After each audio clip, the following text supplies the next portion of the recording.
Hello guys, today we are going to discuss about the Google Sheet APIs. Okay, so first of all, let's start with the what we are going to do, right?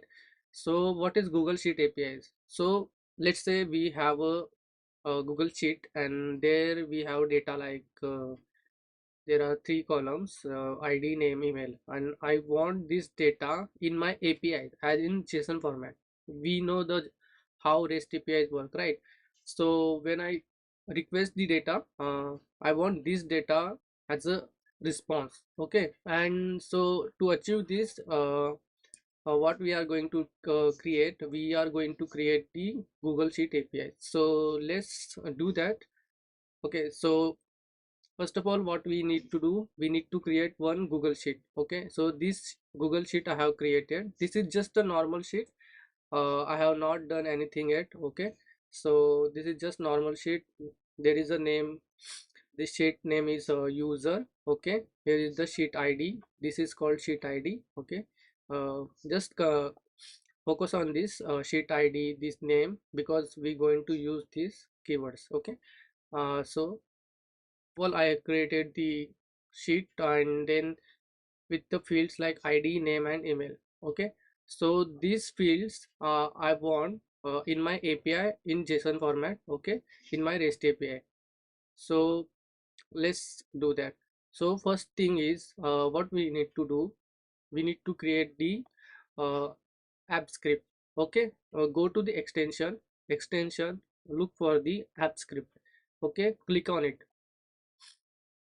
Once you click on it, it will uh, open this page on new tab. Okay, so here what we need to do, just copy this code. Okay, what is this code? So this is the get code. Okay, like this is the data. Okay, we want to get this data and convert it into JSON format. So this is what this API doing. uh, I know. So let's start with the what it actually is doing. So what, first of all, we are selecting this spreadsheet. Okay, so spreadsheet is current spreadsheet because we created from this extension, so it will use only this script. Okay, current script. So after that we are using the get sheet name by name. Okay, so we need to give the sheet name. What is sheet name?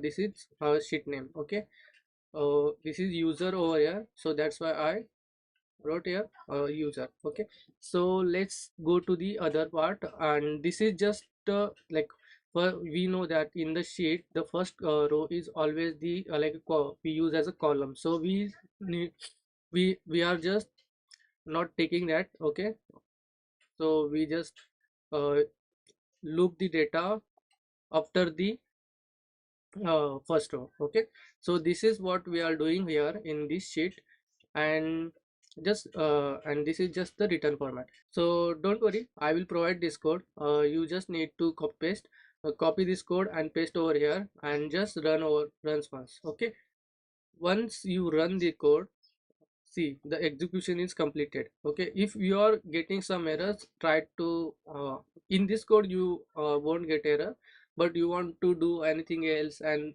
more features you want to add, so you need to just run this code. So you will get this code is going to work or not. You will see errors over here. So now our code is looking good, so we can actually deploy. Okay, so for a deployment, we just need to create a new deployment. Okay, for a new deployment, once I start with a new deployment, what I will do, I will just name the new deployment as a test. I'm just giving this test, and then for a web app I will just choose me, and for this I will choose anyone, so anyone can on the internet can access this data in my Google Sheet. So what, for now I'm just doing this. Okay, and just deploy it. Okay, okay, so now our code is deployed.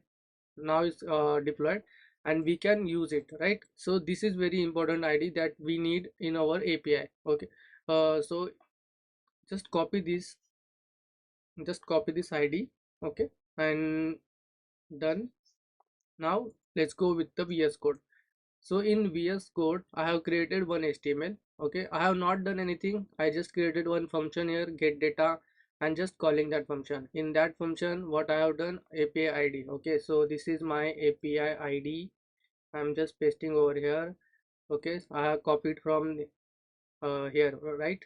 So and then I'm just using this API ID in this Google Sheet API and just calling the API and just calling the API and in the last I'm just consoling the sheet data. Okay, so this is what I'm doing right now. Hmm. So let's run this code. Let's check it's working or not. So let me just check. In console I have console the data, right? So let's check. Okay, so see, we got the output sheet data. We console over here, right? In line number 13, in line number 13 we console. So let's check the data. See, I have records, Siddhant, and my email and my ID. The data I have here. So let me add one more data. Let's say 2, and let's say test, and test at the rate gmail.com. Okay, so I have added this data now. So let's refresh the API and let's see the data is getting out. See, now we have two records. First one is Siddhant and second one is test one.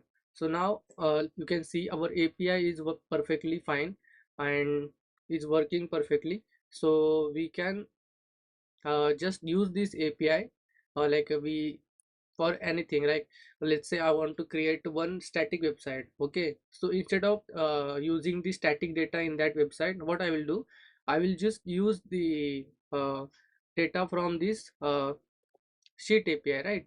So I will just add all the data in this sheet and just using my static site. Okay, for example, let's say I want to console this name. Okay, console this name in my website.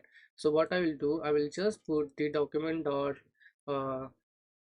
okay, get element by ID, and then what I will do, I will just check the name. I will create this. Okay, and then I will just go and inner HTML is equal to inner HTML is equal to data of 0 of name. Okay, because this is array and I want to render the first record only, so that's why I'm using the 0. Okay, and let me create now that name, because we are using the get element by ID, right? So let me create h1 here, one h1. Okay, with the ID is equal to name. Okay, so let's check, just refresh. See, my data is showing over here. Okay, so this data is showing in my HTML page. So this is how we can actually use this sheet API as a creating static app. So this is the only one way that I'm showing you how can you use, because instead of creating the uh, whole dashboard and giving the access to the client, okay, and creating the users and everything, so client can update the website static data. So we can actually create this API and just use it and just provide the sheet to the client, and then client will just update, or if client want to update their content on the website, then they can do it easily. Okay, this is the one use case, but you can use in multiple ways. I hope you like this video. So let me know in the comment if you have any doubts or you are facing some issue.